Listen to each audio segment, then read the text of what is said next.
This is part 5 of the Whingdingdilly by Bill Peet.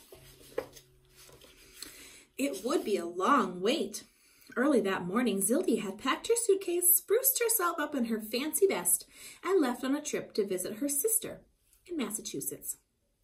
She hadn't sailed away on a broomstick like most witches do. Zildie was in no hurry, so she took the train. Now she was riding along in comfort, munching on sugar cookies with no thought whatever of what might have happened to the Whingdingdilly.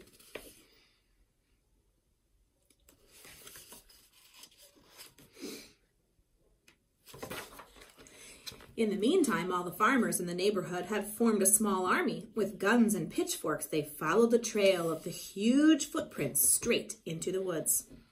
But they didn't dare go in, for now the woods were more frightening than ever. "We'll wait him out," said Big Moose Mulford, the leader of the army. "The minute the monster shows his face, Powie will pop him off."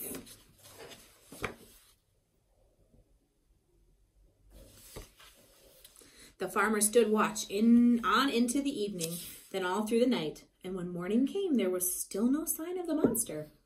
"From now on," yawned Moose, "we'll split up in bunches, with some taking the night watch and others taking the day." But after watching the woods night and day for a week, the biggest thing to come out was a rabbit.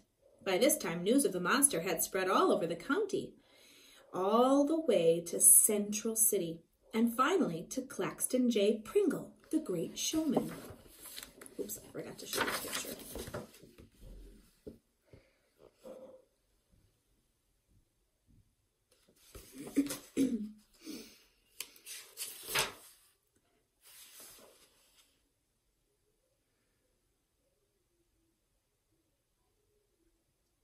C.J. Pringle's Palace of Living Wonders. That sounds like The Greatest Showman. C.J. Pringle's Palace of Living Wonders towered majestically above the city square. Over the main entrance was a sign reading, "Menagerie of the Marvelous and Amazing, the most colossal collection of incredible creatures to be seen anywhere on earth." The great showman had traveled all over the world in search of spectacular new attractions for his menagerie, and when he read in the paper that a fantastic giant of a beast was running loose in the county, CJ was jubilant. A good word to look up. Eureka! Another good word to look up. Eureka! He cried. Why, if this beast is half what they say it is, it could be worth a fortune. But first, I must get my hands on the thing.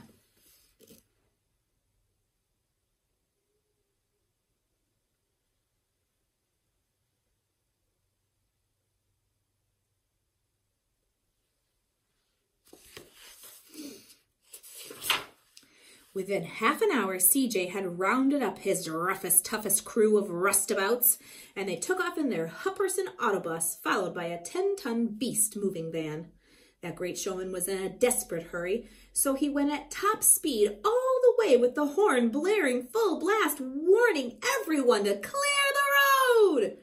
And in no time, they came skidding to a stop alongside the woods, where all the farmers rushed out to greet them. "If you've come after the monster," said Moose Mulford, "he's somewhere back in those trees, but you'd better be careful. He's a real whopper." "The bigger the better," said CJ. Then turning to his men, he warned, "Don't get too rough. I want the beast all in one piece." "Easy does it," they promised. With lassos, chains, and leg irons, the rustabouts went charging into the woods.